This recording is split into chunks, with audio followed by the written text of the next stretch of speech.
এবাৰ এজন ব্যক্তি এজন সাধুৰ ওচৰলৈ গৈ ক'বলৈ ধৰিলে, হে বাবা, জীৱনটোক লৈ মই বৰ ভাগৰি পৰিছোঁ। ইমান পৰিশ্ৰম কৰোঁ, ইমান কষ্ট কৰোঁ, তথাপি ধন সম্পত্তি টকা পইচা ভালকৈ উপাৰ্জন কৰিব পৰা নাই।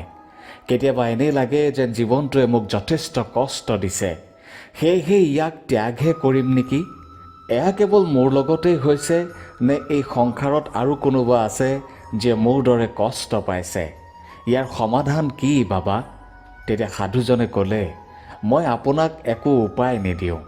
মই কেৱল আপোনাক 3টা কথা ক'ম, যিকেইটা কথাই আপোনাক আপোনাৰ প্ৰশ্নৰ উত্তৰ দিব। কিছুমান কথা আছে যিবোৰ আমি বুজিও কেতিয়াবা অবুজ হৈ পৰোঁ, আমি জানিও নজনা হৈ পৰোঁ। এসময়ৰ কথা, বিদৰ্ভ দেশত এখন ৰাজ্য আছিল। চুবুৰীয়া ৰাজ্যৰ লগত সেই ৰাজ্যৰ ৰজাৰ বৰ ভাল ব্যৱহাৰ আছিল, অৰ্থাৎ তেওঁ সকলোৰে বন্ধু আছিল। চুবুৰীয়া সকলো ৰাজ্যতে তেওঁৰ অহা যোৱা আছিল। সেয়েহে চুবুৰীয়া সকলো ৰাজ্যৰ ৰজাই তেওঁলৈ কিবা নহয় কিবা উপহাৰ হিচাপে পঠিয়াই আছিল। কেতিয়াবা গহনা পাতি, কেতিয়াবা খাদ্যবস্তু, কেতিয়াবা বস্ত্ৰ আদি সদায় পঠিয়াইছিল। এদিন তেওঁৰ ৰাজসভাত এজন বিদেশী অতিথি আহিল। বিদেশী অতিথিজন প্ৰায় 7 দিনমান তেওঁৰ ৰাজসভাত থাকিল। যোৱাৰ সময়ত ৰজাৰ আতিথ্যত অতি সন্তুষ্ট হৈ বিদেশী অতিথিজনে এটা উপহাৰ দিলে। উপহাৰটো আছিল এটা শিল। ৰজায়ো উপহাৰ হিচাপে দিয়া শিলটো বৰ ভাল পালে। ৰজাই শিলটোৰ পৰা ভগৱানৰ এটা মূৰ্তি বনাবলৈ ইচ্ছা কৰিলে। সেয়েহে তেওঁ তেওঁৰ ৰাজসভাৰ এজন মন্ত্ৰীক মাতি আনি তেওঁৰ ইচ্ছাৰ কথা ক'লে আৰু সেই মূৰ্তিটো ৰাজমন্দিৰত প্ৰতিষ্ঠা কৰাৰ কথাও ক'লে। ৰজাৰ পৰা অনুমতি লৈ মন্ত্ৰী এজন খনিকৰৰ ওচৰলৈ গ'ল। মন্ত্ৰীয়ে খনিকৰক ক'লে, এই শিলটো লোৱা আৰু ইয়াৰ পৰা এটা অতি সুন্দৰ মূৰ্তি তৈয়াৰ কৰা। এই কামটো 10 দিনৰ ভিতৰত হ'ব লাগিব। তাৰ বিনিময়ত তুমি 100 সোণৰ মুদ্ৰা পাবা। মন্ত্ৰীৰ কথা শুনি খনিকৰ আনন্দিত হৈ পৰিল আৰু নিজৰ সঁজুলিবোৰ লৈ কামত লাগিল। খনিকৰে শিলটো ভাঙিবলৈ ধৰিলে, যাতে তেওঁ ৰজাই বিচৰা ধৰণে এটা সুন্দৰ মূৰ্তি বনাব পাৰে। খনিকৰে শিলটোত হাতুৰিৰে বহুবাৰ আঘাত কৰিলে যদিও শিলটো ভাঙিব নোৱাৰিলে। তেওঁ সেই শিলটোত প্ৰায় 50তকৈও অধিকবাৰ আঘাত কৰিছে, তথাপি শিলটো ভাঙি যোৱাৰ নামেই লোৱা নাছিল। শেষত খনিকৰে ভাবিলে, এই শিলটো মই ভাঙিব নোৱাৰিম, মোৰ দ্বাৰা নহ'ব। এইবাৰ শেষবাৰৰ বাবে চেষ্টা কৰিম। এইবাৰ যদি নাভাঙে তেন্তে মই আৰু ইয়াক কেতিয়াও ভাঙিব নোৱাৰোঁ। এইবুলি খনিকৰে অন্তিমবাৰৰ বাবে চেষ্টা কৰিও বিফল হ'ল। সেয়েহে তেওঁ শিলটো মন্ত্ৰীক উভতাই দিলে আৰু ক'লে যে এই শিলটোৰ পৰা মূৰ্তি তৈয়াৰ কৰিব পৰা নহ'ব। কিন্তু মন্ত্ৰীয়ে যিকোনো প্ৰকাৰে শিলটোৰ পৰা এটা মূৰ্তি তৈয়াৰ কৰি নিবই লাগিব, কাৰণ এয়াই আছিল ৰজাৰ আদেশ। সেয়েহে মন্ত্ৰী আন এজন সাধাৰণ খনিকৰৰ ওচৰলৈ গ'ল আৰু শিলটোৰ পৰা মূৰ্তি বনোৱাৰ কথা ক'লে আৰু বিনিময়ত 100 সোণৰ মুদ্ৰাৰ কথাও ক'লে। খনিকৰজনে শিলটো লৈ আনন্দ মনে মূৰ্তি বনোৱাৰ কামত লাগিল। খনিকৰে শিলটোত এবাৰ আঘাত কৰাৰ লগে লগে শিলটো ভাঙি পৰিল আৰু খনিকৰে মূৰ্তি বনোৱাত লাগিল। মূৰ্তিটো নিৰ্দিষ্ট সময়ত সম্পূৰ্ণ কৰি খনিকৰে মূৰ্তিটো মন্ত্ৰীক দিলে। মন্ত্ৰীয়ে কথামতে 100 সোণৰ মুদ্ৰা খনিকৰজনক দিলে। মূৰ্তিটো লৈ গৈ থাকোঁতে মন্ত্ৰীয়ে মনতে ভাবিবলৈ ধৰিলে যে প্ৰথম খনিকৰজনেতো শিলটোৰ পৰা মূৰ্তি তৈয়াৰ কৰিব পৰা নহ'ব বুলি কৈছিল, কিন্তু এয়া কেনেকৈ সম্ভৱ হ'ল? তেওঁ যদি আৰু এবাৰ চেষ্টা কৰিলেহেঁতেন তেন্তে এই সোণৰ মুদ্ৰা আজি তেওঁ পালেহেঁতেন। এই কাহিনীটোৰ পৰা আপুনি কি শিকিব? যে আমি বহু সময়ত পৰিশ্ৰম কৰি কৰি শেষত কামটো আধাতে বন্ধ কৰি দিওঁ, এৰি দিওঁ। তেতিয়া আমি এয়াই ভাবোঁ যে এতিয়াই যেতিয়া হোৱা নাই, ভৱিষ্যতেও নহ'ব। এই কামটো চাগে মোৰ বাবে নহয়, মোৰ চাগে ভাগ্যতেই নাই, মোৰ দ্বাৰা নহ'বই। কিন্তু যদি আপুনি সঁচাকৈ চাবলৈ যায় তেন্তে আপুনি আৰু এবাৰ প্ৰয়াস কৰা উচিত আছিল, আৰু অলপ পৰিশ্ৰম কৰিব লাগিছিল, আৰু অলপ ধৈৰ্য ধৰিব লাগিছিল।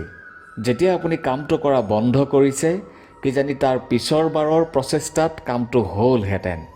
কিন্তু আমি এৰি দিওঁ, আমি নিজৰ লক্ষ্য ত্যাগ কৰোঁ, নিজৰ সপোনবোৰ ত্যাগ কৰোঁ, নিজৰ জয়ক ত্যাগ কৰোঁ। আপুনি জানি আচৰিত হ'ব যে থমাছ আলভা এডিছনে লাইট বাল্ব সফলতাৰে বনাবলৈ ৯,৯৯৯ বাৰ বিফলতাৰ সন্মুখীন হৈছিল। এইটো এটা বহুতেই ডাঙৰ সংখ্যা। তথাপি তেওঁক যেতিয়া এই বিফলতাৰ বিষয়ে সোধা হৈছিল তেতিয়া তেওঁ কৈছিল, ইমানবাৰ বিফল হৈও তেওঁ কেতিয়াও হাৰ মনা নাছিল, তেওঁ কেতিয়াও সেই কামটো বন্ধ কৰা নাছিল।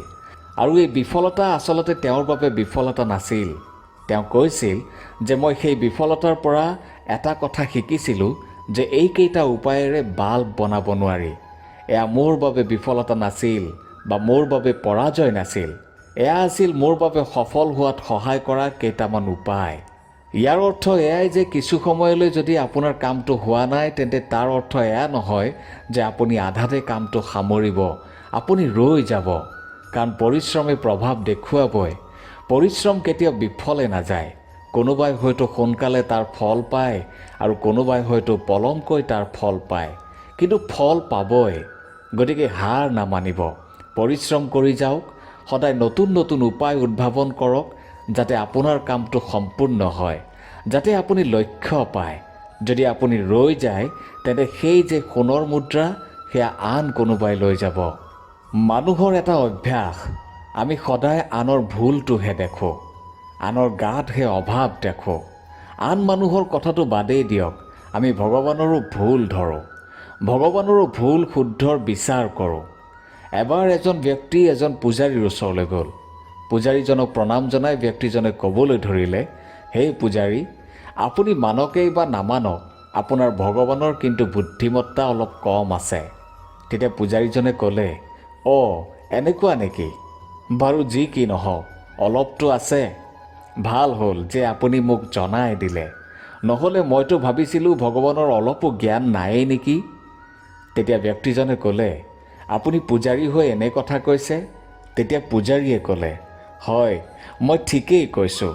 ভগৱানৰ জ্ঞান থাকিলে আপোনালোকৰ নিচিনাবোৰক সৃষ্টি নকৰিলেহেঁতেন। তেতিয়া ব্যক্তিজনে ক'লে, ব'লক মই আপোনাক কেইটামান উদাহৰণৰ সৈতে বুজাই দিওঁ যে ভগৱানৰ সঁচাকৈ জ্ঞান অলপ কম আছে বা নাই। এইবুলি পূজাৰী আৰু ব্যক্তিজন ৰাস্তাৰে গৈ আছিল। গৈ থাকোঁতে পথাৰত দেখিলে যে ডাঙৰ ডাঙৰ ৰঙালাও। তেতিয়া ব্যক্তিজনে ক'লে, এই ৰঙালাওৰ গছজোপাকে চাওকচোন, ফলটো ইমান ডাঙৰ আৰু গছজোপা তেনেই ক্ষীণ। ইমান গধুৰ ফল এটাৰ বাবে এজোপা ডাঙৰ গছ হ'ব লাগিছিল।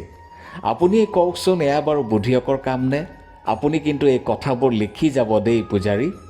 ব্যক্তিজনৰ কথামতে পূজাৰীজনে লিখি গ'ল যে সঁচাই ভগৱানৰ জ্ঞান নাই। গৰমৰ দিন আছিল, খোজ কাঢ়ি কাঢ়ি গৈ থকা বাবে দুয়োৰে ভাগৰ লাগিছিল। সেয়েহে কিছুদূৰ গৈ জিৰণি লওঁ বুলি ভাবি এজোপা আম গছৰ তলতে বহিলে। আম গছজোপাত কিছুমান আম পকি আছিল আৰু কিছুমান কেঁচা হৈ আছিল।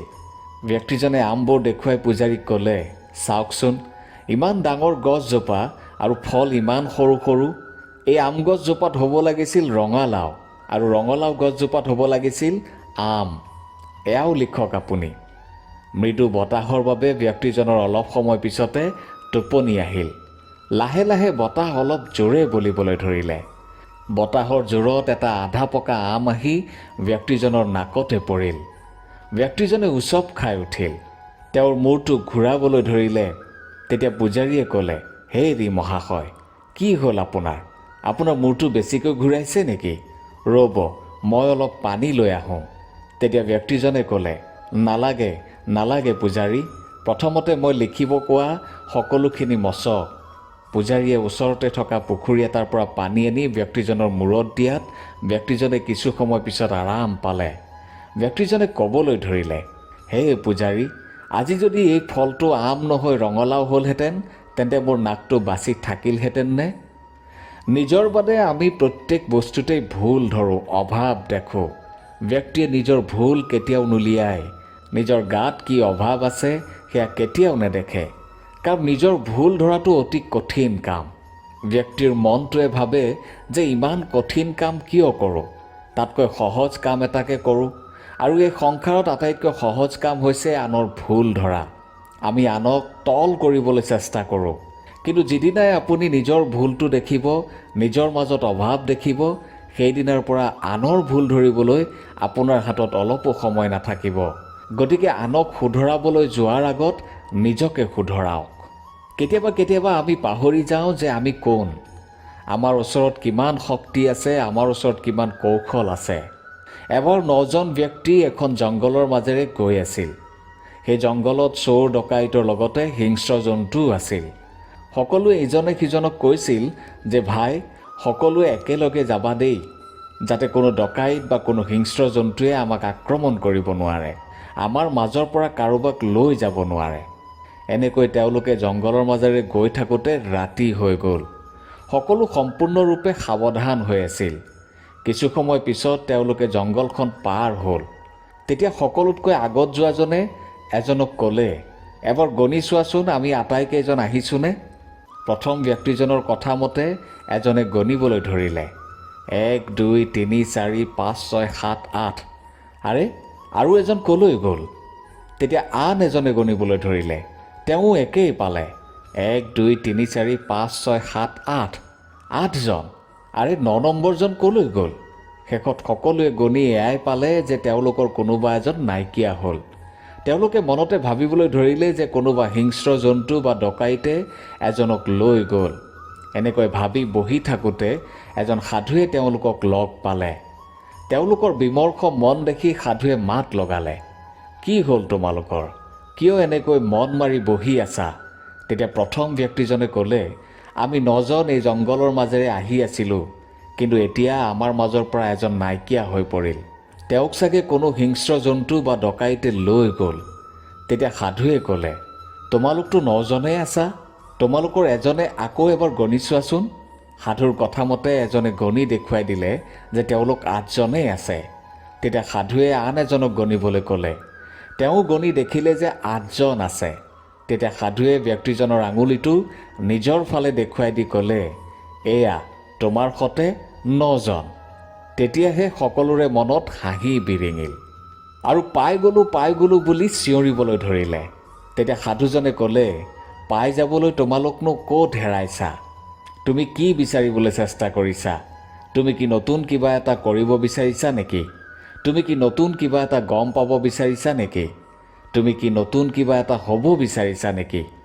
নতুনৰ কোনো প্ৰয়োজন নাই। তোমাৰ ভিতৰত যি আছে তাত ধ্যান দিয়াৰহে প্ৰয়োজন। ভগৱান শ্ৰীকৃষ্ণই কৈছে, প্ৰত্যেক ব্যক্তিয়েই অৰ্জুন।